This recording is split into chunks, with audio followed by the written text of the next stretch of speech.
Hello everyone जे इतिमध्ये আমি গম পালো যে এসআৰৰ আপোনাৰ ড্ৰাফট লিষ্টখন ওলাই গ'ল যে 27 তাৰিখ আজিৰ দিনত আপোনাৰ কি হ'ল এসআৰৰ ড্ৰাফট লিষ্টখন ওলালে গতিকে যে eci.gov.in আৰু ceoassam.nic.in এই দুটো ওয়েবসাইটত গৈ আমি কি আমাৰ এই ড্ৰাফট লিষ্টত নাম আছে নে নাই বা কিবা ভুল আছে নেকি সেইখিনি কি আমি চাব পাৰিম যেহেতু বৰ্তমান সময়ত কিন্তু আপোনাৰ ওয়েবসাইট বিৰাট কি হৈ আছে সাৰ্ভাৰ বহুত ডাউন হৈ আছে গতিকে এই সময়ত হয়তো আপুনি চাব নোৱাৰিব কিন্তু আপুনি পৰৱৰ্তী সময়ত যেতিয়া আপোনাৰ সাৰ্ভাৰ ভাল হ'ব তেতিয়া আপুনি এই ওয়েবসাইটত গৈ কি চাব পাৰিব যে কিন্তু যে আমি এই লিষ্টখন হয়তো দুই একদিনতে পাম যদিও পোৱা নাই কিন্তু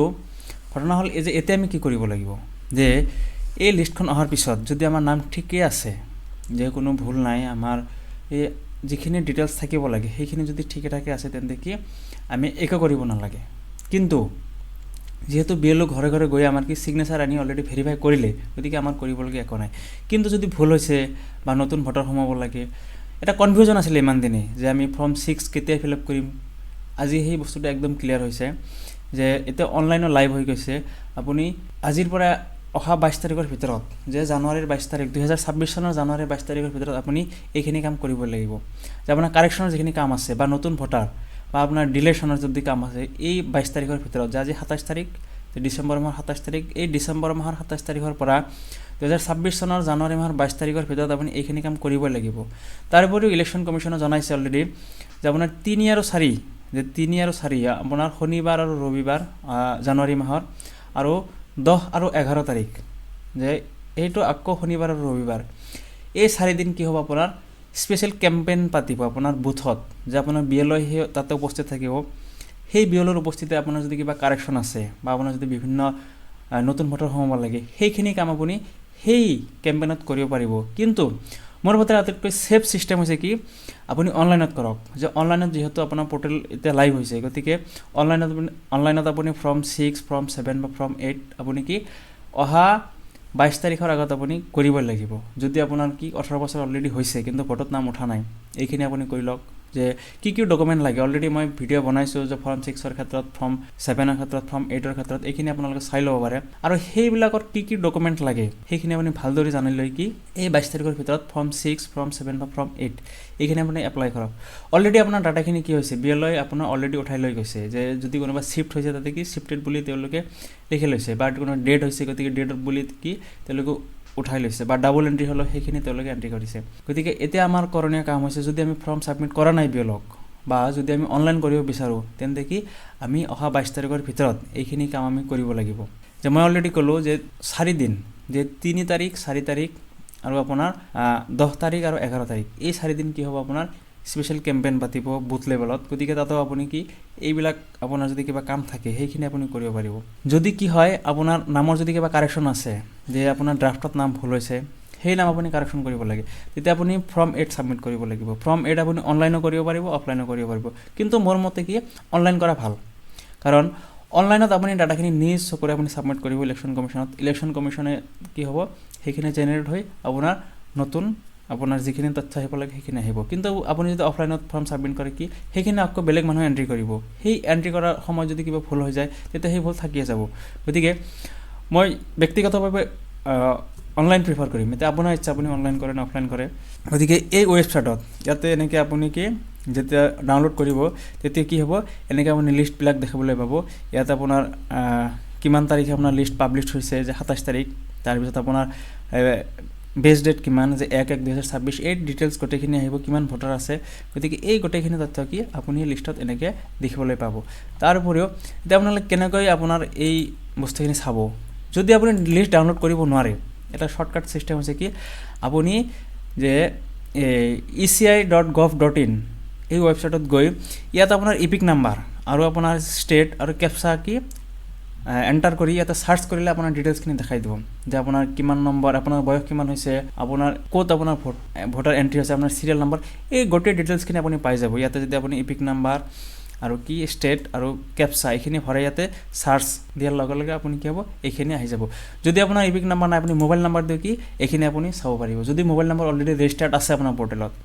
তাৰপিছত সাৰ্চ বাই ডিটেইলছ গতিকে ইমান ইপিক নম্বৰ সকলোৰে আছে গতিকে আপোনালোকে ইপিক নম্বৰেদি এইখিনি কি কৰক সাৰ্চ কৰি চাই লওক বৰ্তমান সময়ত এইখিনি চলি আছে। কিন্তু আপোনাৰ কি লিষ্ট ডাউনলোড কৰাৰ ক্ষেত্ৰত কি হৈছে আপোনাৰ এতিয়া ছাৰ্ভাৰে কাম হোৱা নাই, যেতিয়া ছাৰ্ভাৰ যেতিয়া ভাল হ'ব তেতিয়া কি আপোনালোকে সেইখিনি ডাউনলোড কৰিব পাৰিব এই ছেম ৱেবছাইটত। যে আপুনি যে ৱেবছাইট CEO আছাম, যে চিফ ইলেকশ্যন অফিচাৰ CEO.assam.nic.in, আৰু এটা ৱেবছাইট আছে আপোনাৰ ECI.gov.in। এই দুটা ৱেবছাইটত গৈ আপুনি কি আচলতে দুটা ৱেবছাইট আপোনাৰ ইণ্টাৰলিংক হয়, গতিকে আপুনি এনেকৈ গৈ কি আপুনি এই আপোনাৰ বুথ লেভেল ৱাইজ আপোনাৰ চেণ্টাৰ ৱাইজ আপুনি কি এই লিষ্টবিলাক ডাউনলোড কৰিব পাৰিব। যদি সেইখিনি কৰিব পৰা নাই আপুনি কি আপোনাৰ এই ৱেবছাইটত গৈ যে চাৰ্চ বাই ইপিকত গৈ আপুনি নিজৰ ইপিক নাম্বাৰ এণ্টাৰ কৰি আপুনি কি এইখিনি চাব পাৰিব যে আপোনাৰ নাম শুদ্ধ আছে নে ভুল আছে, বা আপোনাৰ নাম ড্ৰাফ্টত আহিল নে নাই, এই গোটেইখিনি বস্তু আপুনি চাব পাৰিব। এতিয়া আপোনাৰ কি হৈছে ইয়াতে আপোনাৰ যে এই ফৰ্মকেইখন যে এপ্লিকেশ্যন ফৰ নিউ ভোটাৰ্ছ ইয়াত আপুনি ডাউনলোড কৰিব পাৰিব। তাৰপিছত আপোনাৰ inclusion of names of overseas voter 6A, এইখিনি আমাৰ নালাগে, কোনোবা যদি দেশৰ বাহিৰত আছে সেই ক্ষেত্ৰত, গতিকে এইখিনি নালাগে। ফ্ৰম 7 যে voter application for objection for proposed inclusion deletion, যদি কিবা ডিলিশ্যন বা অবজেকশ্যন থাকে, মই অলৰেডি এইবিলাক ভিডিঅ' বনাইছোঁ, আপোনালোকে কাইণ্ডলি চাই ল'ব। সেই ক্ষেত্ৰত ফ্ৰম 7 আপুনি ছাবমিট কৰিব পাৰিব। আৰু কিবা কাৰেকশ্যন চিফটিং এই ধৰণৰ কোনো যদি আপোনাৰ সমস্যা থাকে যে চিফটিং বা কাৰেকশ্যন বা এড্ৰেছ ভুল হৈছে বা ধৰক আপোনাৰ নামৰ এণ্ট্ৰি ভুল হৈছে, এই আটাইবিলাক ইম্পৰ্টেণ্ট ফৰ্ম হৈছে আপোনাৰ ফৰ্ম 8ৰ মই অফলাইন কেনেকৈ ফিল আপ কৰিব লাগে অলৰেডি ভিডিঅ' বনাইছোঁ। যিহেতু অনলাইন আপুনি ফৰ্ম ফিল আপ যেতিয়া আপুনি কোনো অনলাইন দোকানত যাব তেতিয়া তেওঁ কৰি দিব, গতিকে সেই ক্ষেত্ৰত মই ভিডিঅ' বনোৱা নাই। আৰু কিছুমান ডকুমেণ্ট স্কেন কৰি আপলোড কৰিব লাগে, গতিকে সেই ক্ষেত্ৰত মই আপোনাক সেই দোকানীজনে কেনেকৈ কৰে তেওঁৰ অলৰেডি এক্সপিৰিয়েঞ্চ আছে, গতিকে আপুনি তাতে গৈ আপুনি কৰক। নহ'লে যদি আপুনি অফলাইনত কৰিব বিচাৰে যে BLৰ হাতত আপুনি ফৰ্ম ছাবমিট কৰিব, মই অলৰেডি ভিডিঅ' বনাইছোঁ যে ফৰ্ম 6, ফৰ্ম 7, ফৰ্ম 8 কেনেকৈ ফিল আপ কৰিব লাগে, সেইখিনি আপুনি চাব পাৰে। যে এতিয়া আমি এই আপোনাৰ আজিৰ পৰা 27/12/2025 পৰা আপোনাৰ 22/1/2026 অৰ্থাৎ 2026 চনৰ জানুৱাৰী মাহৰ 22 তাৰিখৰ ভিতৰত আমি ফৰ্ম 6, 7, 8 যদি আমাৰ নতুন ভোটাৰ উঠাব লাগে, কিবা ডিলেশ্যন আছে বা কাৰেকশ্যন আছে, এইখিনি ক্ষেত্ৰত আমি কি এই কেইদিনৰ ভিতৰত যে কিমান দিন 25 ডেজ, এই 25 ডেজৰ ভিতৰত এইখিনি আমি জমা দিব লাগিব। যে তাৰপিছত আৰু এটা কথা আছে,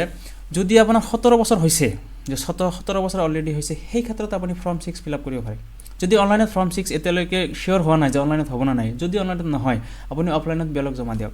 2026 চনৰ ভিতৰত যদি আপোনাৰ 18 ইয়াৰ্ছ কমপ্লিট হ'ব,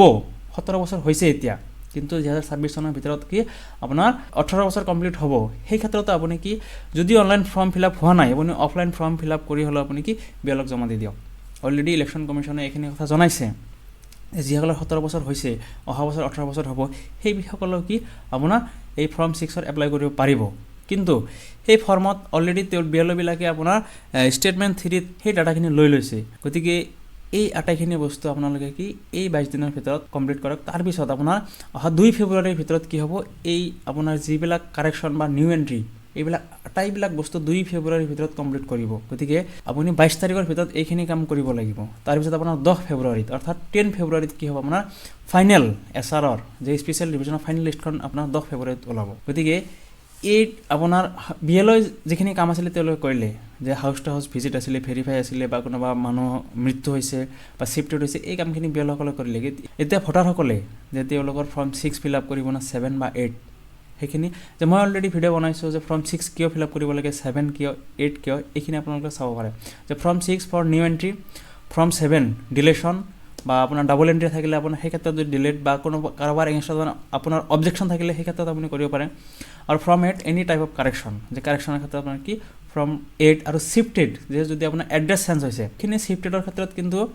আপুনি এই ফৰ্ম 8 ইউজ কৰিব লাগিব। আৰু কাৰেকশ্যন যে আপোনাৰ কি হৈছে কাৰেকশ্যন কৰিব লাগে, যে এড্ৰেছৰ এণ্ট্ৰি ভুল হৈছে বা কিবা হৈছে, সেই ক্ষেত্ৰত আপুনি কি ফৰ্ম 8 ফিল আপ কৰিব লাগে। ইয়াতে চাওক, ইয়াতে দিয়া আছে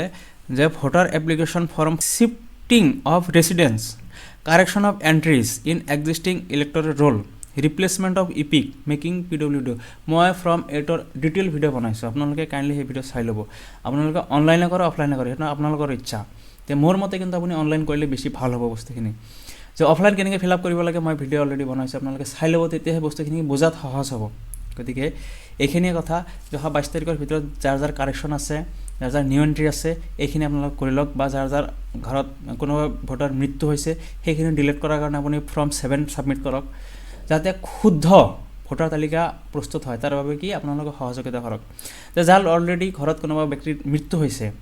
কিন্তু তেওঁৰ নাম ভোটাৰ লিষ্টত আহিছে ড্ৰাফটত, সেইখিনি আপুনি ফৰ্ম 7 ফিল আপ কৰি কি কৰক, ডিলিট কৰি দিয়ক, যাতে এখন শুদ্ধ ভোটাৰ তালিকা কি হয়, প্ৰস্তুত হয়। আকৌ মই কৈছোঁ যে আপোনালোকে অনলাইনো ফিল আপ কৰিব পাৰিব, অফলাইনো ফিল আপ কৰিব পাৰিব, যে আপুনি এই 3খন ফৰ্ম অনলাইনো ফিল আপ কৰিব পাৰিব, অফলাইনো ফিল আপ কৰিব পাৰিব। গতিকে এই ক্ষেত্ৰত কোনো খোকোজা নাই। যদি আপুনি অফলাইন ফিল আপ কৰে আপুনি বিএলঅ'ক জমা দিব, আৰু যদি আপুনি অনলাইন ফিল আপ কৰে তেন্তে আপুনি কাকো জমা দিব নালাগে, আপুনি খালি ফৰ্মখন আপুনি অনলাইনত ছাবমিট কৰক, প্ৰিণ্টত কপিখন একনলেজমেণ্ট কপিখন কি আপোনাৰ হাতত ৰাখক। যদি বিএলঅ'ই বিচাৰে যে বা বিএলঅ' ভেৰিফিকেশ্যনৰ সময়ত যদি আপোনাক মাতে, আপুনি খালি তাতে ছাবমিট কৰিলে হ'ল। গতিকে এইখিনিয়ে কথা। গতিকে ভিডিঅ'টো চোৱাৰ বাবে ধন্যবাদ। কিবা খোকোজা থাকিলে কাইণ্ডলি কমেণ্ট কৰি জনাব।